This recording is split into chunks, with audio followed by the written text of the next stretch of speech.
They billed me $7,820 to restore community infrastructure after a road crew, hired without permits, cut through my backyard. 22 days later, that same road collapsed under a flash flood, washing 2 houses into the creek and part of my fence into a soybean field. Welcome to my channel. I'm Daniel Price, civil engineer out of Des Moines, Iowa, and this is the story of how an HOA tried to bulldoze a neighborhood's dignity until their own paperwork sank them. If you're new here, I'd be honored to have you subscribe. I post true stories about communities reclaiming fairness one clause at a time. Tell me in the comments where you're watching from. These fights look different in every zip code, and I'd like to hear yours. I used to believe numbers kept the world in order. Slopes, drainage rates, load ratings, measurable truth. But when my wife passed 3 years ago, leaving me the house she'd designed by hand, truth became fragile. It sat in a folder on the counter marked Property Records, M. Price. She'd penciled every beam's dimension, every retaining wall's grade. When the HOA announced their connectivity project in March, 2 new asphalt lanes to link our cul-de-sac to a future subdivision, it sounded harmless.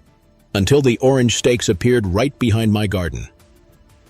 They claimed the right-of-way extended 15 feet beyond perceived lot limits. Perceived. That word itched under my skin. I asked for the survey.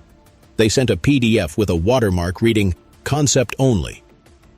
The president, Dale Kuhn, handed me a printed memo and said, "Daniel, if you keep interfering, we'll have to assess you for obstruction costs." His tone was calm, smug, the way a man sounds when he thinks bylaws outrank gravity. That night, I walked my property line with a flashlight, the beam crossing from trimmed lawn into raw dirt where the graders had already bitten deep. I imagined my late W's voice. "Don't let them cheapen what we built." I promised her, quietly, I wouldn't. The next morning, I started digging, but not in the soil, in records. The county's GIS server had been redesigned since I'd last used it, but by lunch I found the original 1986 plat. The community connector strip they were citing was labeled Stormwater Maintenance Easement, not roadway. I printed it, sealed it in a binder, and slid it under the passenger seat of my truck. By the weekend, bulldozers rolled in anyway. They shaved through the embankment, poured crushed limestone, and compacted it like they were laying a runway. Dale stood with a clipboard, tapping his pen.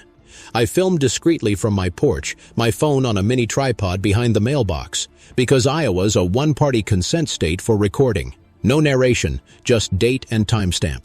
I sent 2 certified letters, one to the HOA board, one to the city engineering department. Both came back marked received.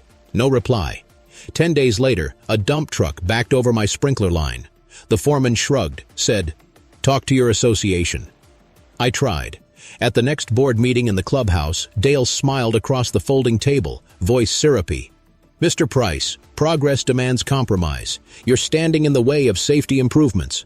I told him progress demands permits. He leaned in. "We have discretionary authority under Article 9.2. His pen clicked. "You might want to read your own deed." He wasn't wrong. I did read it, every line. That night, at 2:13 a.m., surrounded by coffee and the smell of printer toner, I found it. Lot owners retain subsurface rights to any utility easement area unless separately conveyed by recorded instrument. Translation, they never bought my ground. They were driving a road over my private drainage channel. Still, I waited. You can't shout gotcha too early in a war of minutes and motions. I started documenting everything. Photographs, rainfall logs, noise levels. I built a timeline in Excel with columns for date, incident, witness, evidence type. Knowledge nugget number 1. In most states, HOAs can't repurpose maintenance easements for new uses without a 2/3 owner vote and city replat approval. Paperwork beats loudspeakers every time. For 2 months, they ignored my emails. Then came the letter with bold red text. Special assessment, $7,820 due. I taped it to my fridge like a target. My neighbor, Calvin, retired postmaster, hearing aid that squeals when he grins, stopped by. "You're not paying that, are you?" he asked. "Not until I make them earn it," I said. He chuckled. "Just don't get yourself sued." "I don't plan to," I said, flipping through my binder. "I plan to be their auditor." A week later, the rain came. 4 inches overnight. The new road cut straight across the old drainage path, and the runoff had nowhere to go. By dawn, the retention pond overflowed like a broken dam. Water surged down the slope, smashing through the fresh asphalt. When I stepped onto my porch, cameras were already rolling. Phones, news vans, a drone buzzing overhead. The HOA's grand project had turned into a brown river carrying mulch, mailboxes, and 2 sedans. Dale stood on the shoulder, soaked and pale. I could almost hear my wife whisper, "Numbers don't lie." But I kept my mouth shut. There's a difference between being right and being ready. When the county trucks finally sealed off the road that afternoon, the smell of wet asphalt clung to everything. Reporters kept asking if I wanted to comment. I said no, not yet. The HOA called it a 500-year flood event, but I checked the NOAA database. Return period was closer to 18 years. Dale's voice cracked on the local news. We acted in good faith, following standard procedures. The footage behind him showed water chewing through his standard procedures. 2 days later, I filed a formal public records request with the city's planning department. It cost me $32.75 in copy fees, and they emailed 248 pages of permits, emails, and meeting minutes. Not one showed the HOA had permission to convert the easement. What I did find was a string of emails between Dale and a city council liaison. Subject line, Fast Track Connectivity. The last message read, "We'll handle owner notifications internally." Internally. I printed that one in bold and pinned it to my corkboard. That night, Calvin brought over his old scanner and a thermos of decaf. "You really going through all that?" he asked, setting down his coffee. "Every page," I said, "because the paper always tells the truth, eventually." He laughed, the sound rattling his dentures. "You got more patience than I ever did with those board types. They fined me $75 for a mailbox flag once. Let's see what that 75 bought them." Around midnight, I stumbled on the inspection log from last spring. Paving postponed pending hydrology sign-off. No signature followed. The job resumed anyway 3 days later. They'd bypassed the city engineer. I made a binder tab labeled Hydrology Missing and stuck a red post-it. Find the signature that isn't there. By Monday, I was sitting in the engineering office under flickering fluorescent lights, watching a young clerk scroll through digital archives. "Yeah," she said, squinting. "No sign-off on that parcel. You said your address was 2143 Lake Bend? That's right?" She shook her head. "Then technically, they built on private drainage. That's not minor." She printed a certified map for me. "You didn't hear it from me." Outside, I called my old colleague, Nora Kim, environmental attorney now, used to work floodplain cases. She still had the same clipped laugh. "Daniel Price," she said, "I heard your HOA turned civil engineering into abstract art. I need to know what happens when an association repurposes an easement. Depends on why." Beyond. RCCRs. Send me a copy. And Daniel, document everything. Timestamps, rainfall data, correspondence. I can't give you formal advice unless you retain me, but I can tell you what's generally lawful. By Friday, I'd scanned every page. I watched her cursor highlight sections over Zoom. Here, Article 4.6, they can't use easements for ingress or egress without recorded replat and member consent. You have grounds, maybe even trespass. I leaned back, the chair creaking. They'll double down before they admit that. They always do, she said. You'll know you're close to the truth when they get personal. She was right. The next week, I got 3 citations in my mailbox. Grass too long. It wasn't trash can visible. It wasn't exterior lighting. Not conforming to community tone. Dale's signature at the bottom of each. I didn't tear them up. I cataloged them, photographed, dated, logged. Then came the Facebook smear. A post in the HOA group. Certain individuals are exploiting tragedy for attention. Our president has given years of service. Commenters piled on. One neighbor wrote, "He's probably suing for a payout." Calvin stopped by that night, holding his phone like a dead bird. "You see what they're saying about you?" I did. "You gonna respond?" "Not online, in writing." I drafted a 2-paragraph statement. Factual, emotionless. Attached rainfall data and the hydrology record. Posted it on my own page with one line. Transparency is free. Denial costs everyone. That post got 312 shares in 2 days. Local news reached out again. This time, I said yes. On camera, I stayed calm, explained the missing signature, the improper easement use, the lack of member vote. No theatrics, just facts. Dale called me a disgruntled homeowner seeking attention. I let him. Because while he was calling me names, Nora was sending a certified letter to the HOA's insurance carrier. Under Iowa's nonprofit indemnity rules, that notice triggered a clock, 30 days for the insurer to acknowledge a potential coverage breach. Knowledge nugget number 2. HOA board members' decisions aren't personally protected if they act outside recorded authority or willfully ignore compliance requirements. Liability shields dissolve fast under negligence. About that time, the city announced a joint investigation with the State Department of Natural Resources. They wanted to know why a private road project had diverted stormwater into residential lots. The word investigation hit the news crawl like thunder. I didn't celebrate. I just opened my ledger, added a new entry. Day 78. City investigation begins. That's when the hate mail started. Anonymous envelopes, no return address. Sell and leave. Stop ruining our property values. Watch your back, engineer boy. Calvin saw me sorting them. You keeping those? Everyone, I said, sliding them into plastic sleeves. Because intimidation's just another exhibit. He nodded. You're building a case, aren't you? Not exactly. I'm building patience. That's when the second engagement moment hits you, the one I share now. If you've ever dealt with an HOA like this, drop your best tactic in the comments to help the next person.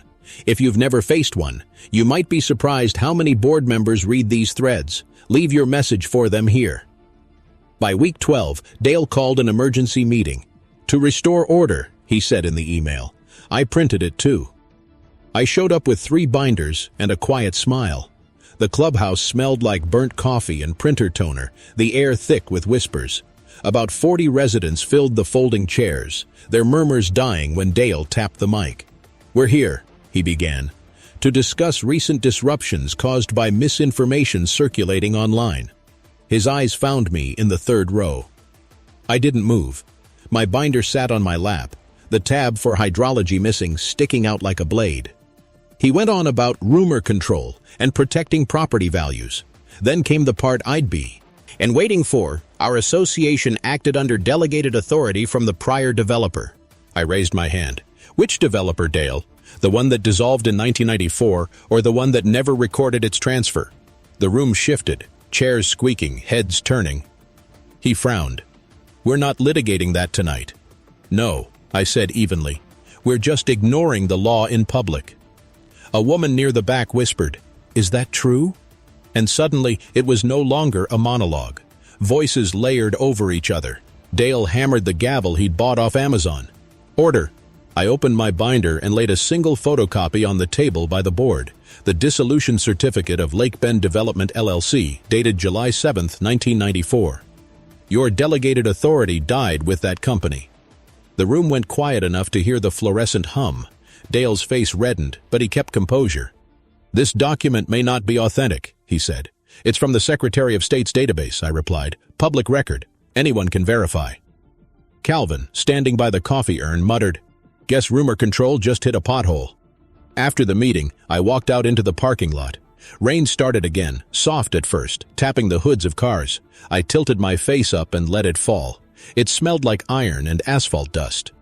The next morning, my driveway had an orange notice stapled to the mailbox. Violation. Unauthorized signage. The sign was the small camera I'd mounted after the flood. I photographed the notice, then the empty rulebook page. There was no clause banning cameras. Selective enforcement. Exhibit 22. Knowledge nugget number 3. Under federal fair housing principles, selective enforcement can void fines if comparable violations by others go unpunished. Documentation turns bias into evidence. By week 15, the city's hydrology report arrived. It confirmed everything: improper grading, unpermitted runoff diversion, and negligence in drainage design. The summary used words I'd waited months to read. Causal. Link established. I emailed it to Nora with a single line, "Ready when you are." She replied 5 minutes later, "Let them keep talking. We'll give them rope." So I kept quiet. Let Dale feel victorious when a few neighbors defended him online. Let him boast about temporary setbacks, because beneath the noise, something heavier was forming.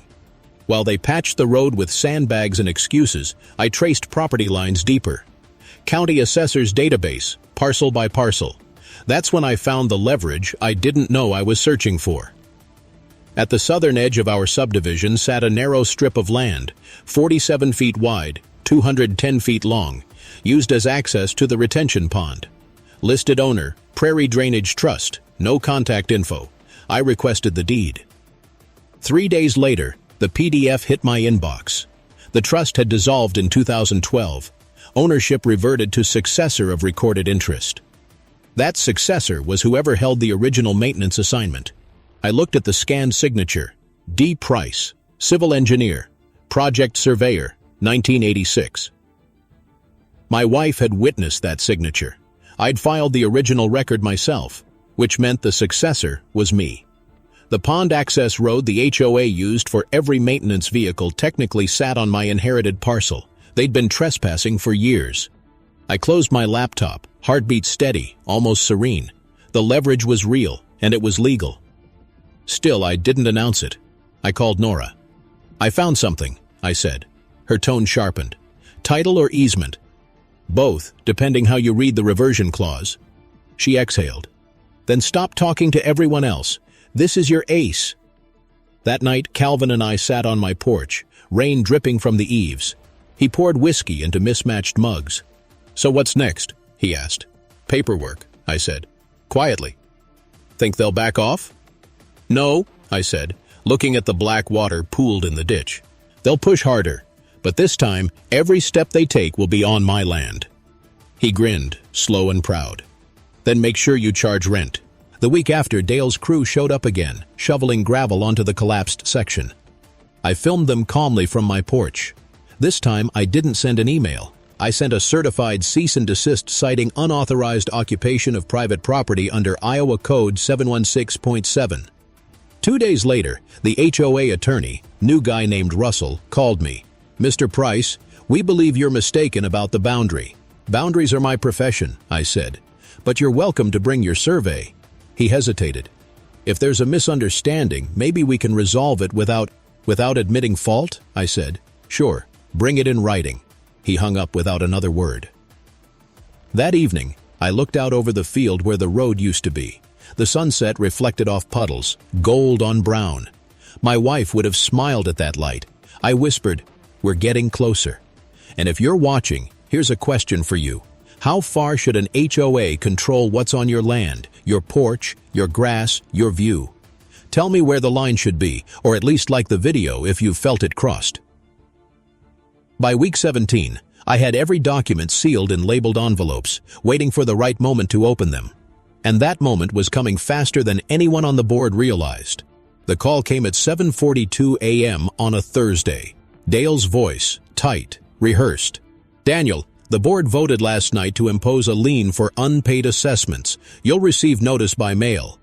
I stirred my coffee, listening to the slow tick of the wall clock. A lien for an illegal project? Our counsel advised. I'm sure he did, I said. Advise him to review the chain of title for parcel 34B before filing. Silence. Then, what's that supposed to mean? You'll see it in the mail, too. I hung up and printed the deed to the access strip, the one bearing my old signature. Notarized, scanned, sealed. That was the moment the plan crystallized. Not to fight louder, but to fight quieter, in writing, under fluorescent light where truth couldn't hide behind rhetoric. Nora met me downtown at a diner with cracked vinyl booths. She wore a slate suit and carried a binder thicker than the breakfast menu. We'll file a notice of ownership and restricted use, she said between sips of black coffee. That makes them trespassers if they enter without consent. And then? Then we wait. Let them make the next move. Every shovel they lift is another count. Knowledge nugget number 4. Under most state statutes, once you file a recorded notice of ownership or restrictive covenant, any unauthorized use becomes a continuing trespass, renewed daily until resolved or enjoined.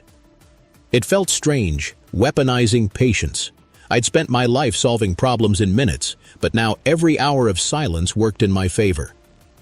By the end of June, the HOA hosted a restoration rally. Dale in his polo shirt, the one embroidered Lake Bend strong. They staged it on my drainage strip, my land. Balloons, banners, kids with plastic shovels. They even rented a bounce house. I stood 50 feet away, phone recording, as they drove metal stakes into the soil. Trespass, documented in 4K. Nora called it self-incrimination with decorations. We let them keep digging, because I wanted them so far past the line that no apology could erase it. Meanwhile, I drafted something else. A letter of assignment, transferring temporary control of the parcel to an LLC I'd registered quietly 2 months prior. Marigold Basin Holdings. Mailing address, a P.O. box. Manager, me. Why? Because an HOA can dismiss a neighbor, but not a company with legal standing and insurance. When the next meeting rolled around, I showed up early. The same coffee smell, the same nervous chatter. Dale saw me and sighed. "Daniel, you're not on the agenda." "I know," I said, sliding. A manila envelope across the table. "But your lawyers are." He frowned, tore it open, scanned the letter. His eyebrows rose. "What is this?" "Formal notice from Marigold Basin Holdings, owner of Parcel 34B, revoking access and demanding remediation for unauthorized use." "You created a shell company?" "I created accountability," I said. He tried to laugh it off, a brittle sound. "This is harassment." "No, Dale," I said, calm as I'd ever been. "This is ownership." The murmur around the room turned tidal. A woman whispered, "Wait, he owns the pond access?" Someone else muttered, "Then they can't even get in to fix the drains." Dale slammed the letter down. "We'll contest this." "Then you'll do it in court," I said, "where records matter." Afterward, Calvin met me in the parking lot, wind tugging at his cap. "That was something," he said. "You sure they won't try something dumber?" "Oh, they will," I said, sliding the binder onto my truck seat. "They're trapped in pride. Pride always pays the highest interest. And because you've followed me this far, here's the next question that's been bugging me since that day. How much authority should neighbors give to people who volunteer for power? Should we ever let a board enforce laws it doesn't fully understand? Tell me your take in the comments. Curious what you'd trust them with. 2 nights later, I got proof of how far they'd go. I woke to headlights sweeping across my window. A black SUV idled by the curb, engine low. When I stepped onto the porch, it rolled forward slow, camera flash glinting once from the passenger seat. I didn't shout. I didn't chase. I just wrote down the time, 1:26 a.m., and logged it. In the morning, another courtesy notice arrived. Exterior security lights, too bright, violating community harmony. I laughed out loud. "They complain about the lights because they can't hide in the dark," I told Calvin later. He wheezed his smoker's laugh. "Guess your harmony's blinding them." Still, it wore on me. The constant game of pappy, and spite. I'd sit in the quiet house at night, my wife's old sketches framed above the mantel, and wonder if she'd think I'd gone too far, or not far enough. I could almost hear her whisper, "Finish it clean." That thought steadied me, because I wasn't done. I was preparing the next move, the one that would make them show their hands in front of witnesses who couldn't ignore the law. By mid-July, the heat turned the air thick with tar smell from the half-patched road. The HOA doubled down, mailing another lean threat, this time with certified postage and legal stationery meant to scare. I scanned every page, logged each barcode, then dropped my own certified envelope back in their box before noon. Inside, a single paragraph citing Iowa Code 561.16, homestead exemption. It meant no lien could attach without a valid debt. They'd have to convince a judge first. For 3 days, silence. Then came the escalation, what Nora called the harassment montage. First, a code inspector appeared at my door, clipboard shaking. "Anonymous complaint about stagnant water," he said. I led him to the yard, clear as a bell. He sighed, snapped a perfunctory photo. "Nothing here. Sorry, man." Next, a letter about unregistered vehicles in my drive. They meant Calvin's old Ford pickup, which hadn't moved since 2003, but had a current plate. I snapped pictures from every angle and attached the DMV record. Then the HOA Facebook group turned into a firing line. A board ally posted, "If you're not with progress, maybe you should find a different neighborhood." Comments poured in. I screenshotted each, numbered them like exhibits in a case file. By the third week, I woke to find my mailbox dented, the flag snapped off clean. Calvin helped me hammer it back. "They're getting desperate," he said. "I'm getting organized," I replied, flipping open the binder labeled retaliation log. I added, Line 47, mailbox damage, photo attached, SDR 10:32 p.m. But beneath all the measured calm, a new fear began gnawing. What if they pushed it far enough to endanger more than pride? One night I heard gravel crunch outside, followed by two low voices. My son, visiting from college, was asleep in the guest room. I grabbed my phone, hit record, and turned on the porch light. The voices vanished. The SUV rolled away, same one from before. I stood there barefoot, the wood cold under my feet, heart hammering. I realized this wasn't just about drainage or deeds anymore. It was about people who believed power excused trespass. The next morning, I sent Nora a text. "We move when I say floodgate." That was our code. She'd file the injunction and contact the press the same day. Meanwhile, I installed a new camera system, front, rear, side. All within HOA guidelines, all with timestamps synced to an online backup. Calvin stopped by, grinning. "You're running this place like a NASA mission." "More like flood control," I said. He handed me a brown envelope. Inside were 3 photos he'd taken with his ancient film camera, board members standing on my drainage strip, measuring something with a tape reel. "Figured you'd want these before they vanish." "Calvin," I said quietly, "you just saved me a week of evidence gathering." The next meeting came faster than expected, a so-called disciplinary hearing. Dale's email was curt, mandatory appearance regarding community non-compliance. I showed up early again. The air conditioner hummed like a warning. They'd arranged the tables like a courtroom, 5 board members up front, a single chair facing them. Dale opened with mock courtesy. "Mr. Price, we're here to address ongoing hostility and defamation against this board." I set my binder down with a solid thunk. "Before we begin, please acknowledge for the record that this session is being recorded, as allowed under Iowa's one-party consent statute." Dale blinked. "You can't record board sessions without approval." "Actually," I said, flipping a page, Section 504.82 Shuri of the Iowa Nonprofit Corporation Act allows member recordings unless the board votes otherwise in advance and provides written notice. Neither occurred. The board attorney shifted uncomfortably. I kept my tone calm. "Now, you mentioned hostility. Would you define that as defending private property rights?" One of the newer board members, a woman named Patrice, looked down at her notes. "We're just trying to maintain harmony." "Harmony doesn't require silence," I said. "It requires balance." They adjourned early, faces tight, no vote taken. I left knowing the tide had finally started to turn, but not publicly yet. Later that night, Nora called. "You have enough now," she said. "Harassment, unauthorized construction, trespass, selective enforcement. You can file tomorrow." "Not yet," I said. "Let them announce something grand first, something they can't walk back." She paused. "You're baiting them?" "I'm timing them." The following week, they sent a glossy postcard to every resident. Lake Bend renewal, grand reopening August 12th. Restored road, ribbon cutting, community barbecue. I pinned the postcard next to the hydrology report. "There's our date," I told Calvin. "Public, witnesses, cameras." He gave a low whistle. "You sure you want it that visible?" "That's the point. I want the truth to unfold where everyone can see it, not behind closed doors." If you're watching this, tell me, when an HOA crosses into intimidation, citations, threats, drive-bys, what penalty should they face? Should it be fines, removal, or criminal charges? I'd like to see where you stand. Because on August 12th at 10 a.m., under a blue sky still scarred by old flood marks, I walked toward that ribbon cutting with a folder tucked under my arm and a quiet countdown running in my head.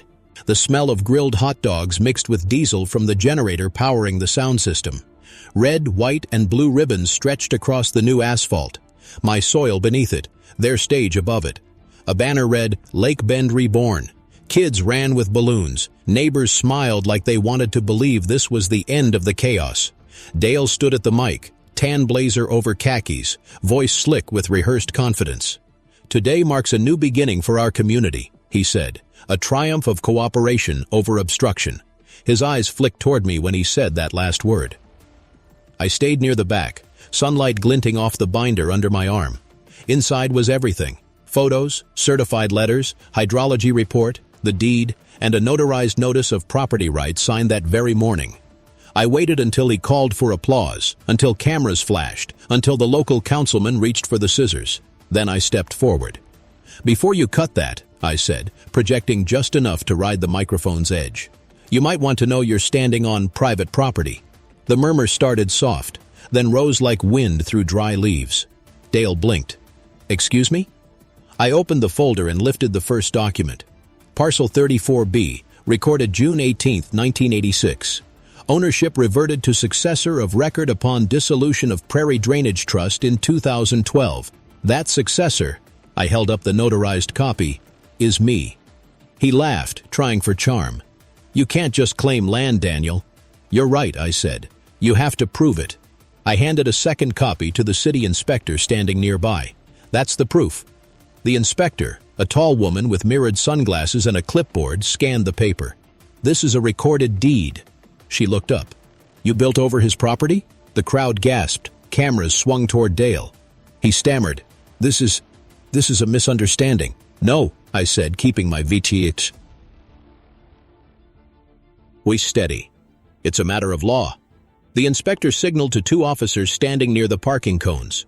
"Shut it down until we verify property rights." The generator sputtered out, speakers humming into silence. Balloons drifted upward, strings snapping. That was reversal number 1, the secret leverage exposed. Calvin leaned close, whispering, "You just pulled the rug right out from under their barbecue." "I only lifted the corner," I said. "The rest will fold itself." Neighbors gathered, asking questions, filming. The councilman muttered something about liability exposure and walked away. Dale's smile broke like cracked glass. "You think this stunt makes you a hero?" he hissed. "No," I said quietly. "It makes me a property owner defending his rights. The hero part's optional." The officers cordoned off the area with yellow tape. The inspector turned to me. "Sir, we'll need you to mark the parcel boundaries."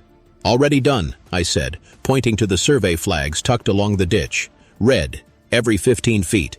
She nodded. "Smart." As people dispersed, Calvin handed me a bottle of water. "So what happens now?" "Now," I said, "we document the fallout." That night, news broke. HOA halted by private property dispute ran across the ticker. The video clip showed the moment the ribbon cutters froze mid-smile. My inbox flooded. Reporters, attorneys, 3 homeowners asking for copies of my evidence. Nora called around midnight, her voice equal parts adrenaline and laughter. "You just gave them their own press conference, and you didn't even rent a podium." "Did I overstep?" I asked. "Not a chance.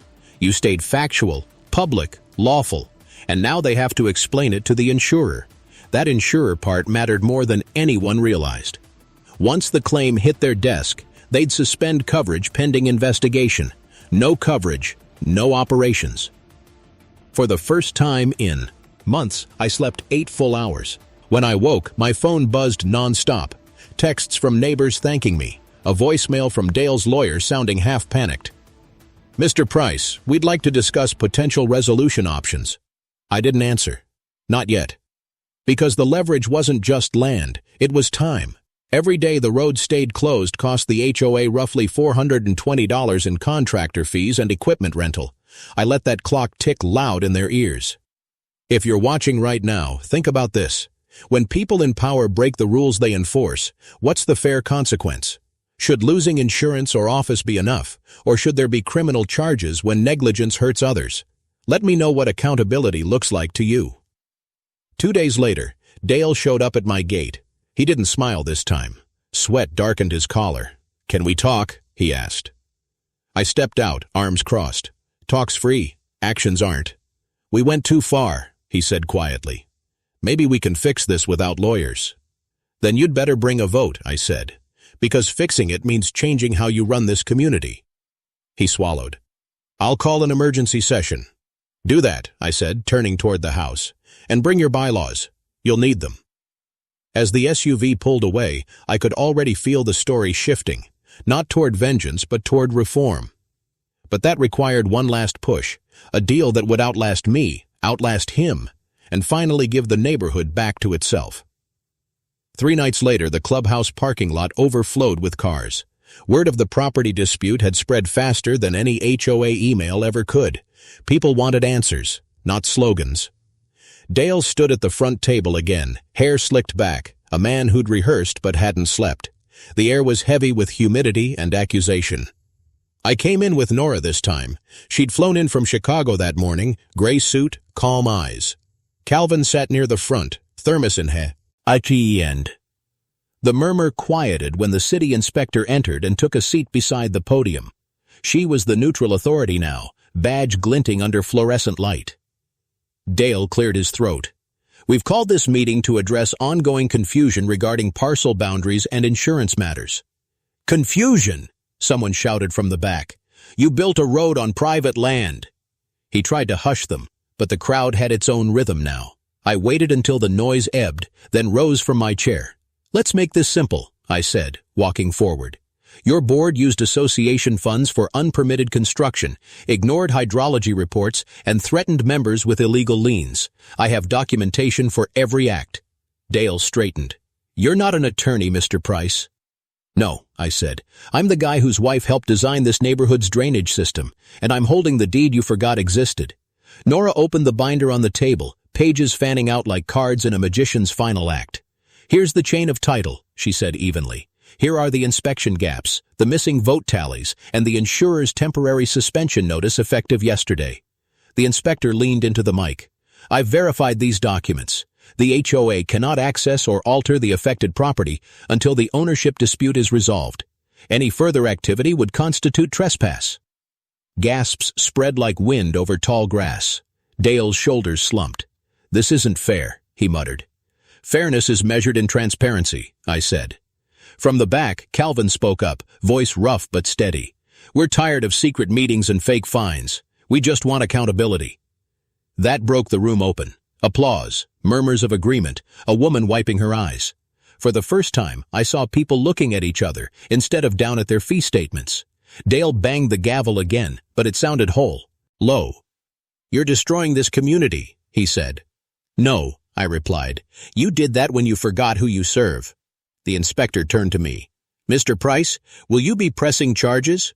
I shook my head. Not yet. I want reform, not ruin. She nodded. Then I'll document compliance proceedings and notify the county. That was the signal. I took out a manila envelope and slid it across the table. These are my terms. They're lawful, they're restorative, and they're non-negotiable. Nora read them aloud so every camera caught the words. Board term limits of 4 years, retroactive. Mandatory annual audit published to all residents. Fee rollback to pre-project levels until flood damages are reimbursed. Creation of an independent ethics committee elected by homeowners. Full public access to all meeting minutes and financial reports. You could feel the shift, hope mixing with disbelief. Dale looked at the papers like they were written in fire. You can't dictate governance. Actually, I said, the board can adopt reforms voluntarily to settle a pending claim. And I'm willing to withdraw the trespass complaint in exchange for immediate adoption. The room erupted, neighbors shouting, Vote! Vote now! Someone pounded the table. The inspector raised her hand. Let's proceed formally. When the ballots were counted 30 minutes later, 41 out of 47 present voted yes. The reforms passed. Dale stood still, face drained. You planned this. I planned for fairness, I said. The rest planned itself. As he walked out, his resignation letter in hand, the air felt lighter, like the first breath after a storm. The inspector stepped toward me. Mr. Price, she said, for the record, this action was lawful and orderly. Good, I replied. Let's keep it that way. Calvin clapped me on the shoulder. Guess they'll be rewriting the rulebook with pencils instead of threats. Let's hope so, I said, because the real rebuild starts tomorrow. And while we're on it, here's the next question for you. When reform comes after abuse of power? Should those who caused it be barred from ever holding office again, or should redemption stay on the table? Let's see what you think below. As the meeting emptied and night air spilled through the open doors, I stayed behind, stacking papers, the sound of binder rings snapping shut like punctuation marks to a long argument finally settled. Outside, porch lights flickered on across the neighborhood, a quiet signal that maybe, just maybe, people were ready to start again. By dawn, the rain had finally broken. The street smelled of wet grass and relief. For the first time in a year, there were no orange stakes in my yard, no trucks rumbling past the mailbox, no fresh violations tucked in the slot. Just quiet, the kind that hums with possibility. The reforms went into effect within 10 days. The insurer reinstated conditional coverage once the board certified the audit. Patrice, the only member who'd supported transparency from the start, became interim president. She called me personally. "You've got a lot of neighbors who owe you an apology," she said. "I don't need apologies," I told her. "Just minutes published on time." She laughed. "That'll be our new standard." Nora flew back to Chicago after we filed the mutual release agreement. No damages sought, no admission of guilt, just clean reform in writing. Before leaving, she dropped her business card on my table. "You know," she said, "you could make a career out of this, consulting for communities that forgot what fairness means." "I'd rather just live in one," I replied. Calvin and I spent a Saturday repainting the mailbox. He hummed something old and off-key while I rolled white enamel across the dented metal. "So what now, Mr. Engineer?" he asked. "Now we maintain," I said, "the hardest part of fixing anything." He nodded. "You should see the comments online. People want to know how you did it." I smiled. I didn't fight them. I just measured them. That week, the city published its final findings. The HOA had violated easement restrictions, failed to acquire necessary permits, and acted with reckless disregard for stormwater management standards. They recommended mandatory training for all local HOA boards. Dale's name appeared once in a footnote about leadership transition. By then, he'd sold his house and moved 3 towns over. The following month, we held a community day at the retention pond. New sign, new benches, kids fishing at the edge of calm water. The road remained closed for good, replaced by a walking path named Marigold Way, after my wife's favorite flower. Her sketch of the original drainage plan hung in the new clubhouse, framed and captioned, "Design with respect, not just concrete." And because stories like this aren't just about winning, but about remembering why we fight, I'll leave this to you. If you believe I fought the right way, and this is how accountability should look, say a few words in the comments for your friend or neighbor who's still fighting their own version of it. Subscribe so you don't miss the next story that reminds us law can still be humane. And share this so the next HOA board thinks twice before mistaking authority for ownership. That's on us. That night, I walked to the pond alone. The water was still, reflecting the faint glow of porch lights. I set my old field notebook on the bench and opened it to the first page, my wife's handwriting in pencil. "Every line is a promise to build something that lasts." I whispered. "We kept it, Mari." In the distance, a frog croaked, the soft rhythm of life returning. What changed after? The HOA adopted annual open audits and published every vote online. The city created a task force on private drainage oversight. Insurance premiums for compliant communities dropped by 12%. 2 former board members accepted misdemeanor. Pleas for falsifying permit records. Fines, no jail. A local university invited me to lecture on civil engineering in community conflicts. I ended that talk with one line that still feels true. The strongest walls aren't made of concrete, they're made of transparency. And with that, the ledger on my desk closed with a quiet click. Another case done, another promise kept. Somewhere, another HOA is overreaching already. I can almost hear the paper rustle. Next case begins soon.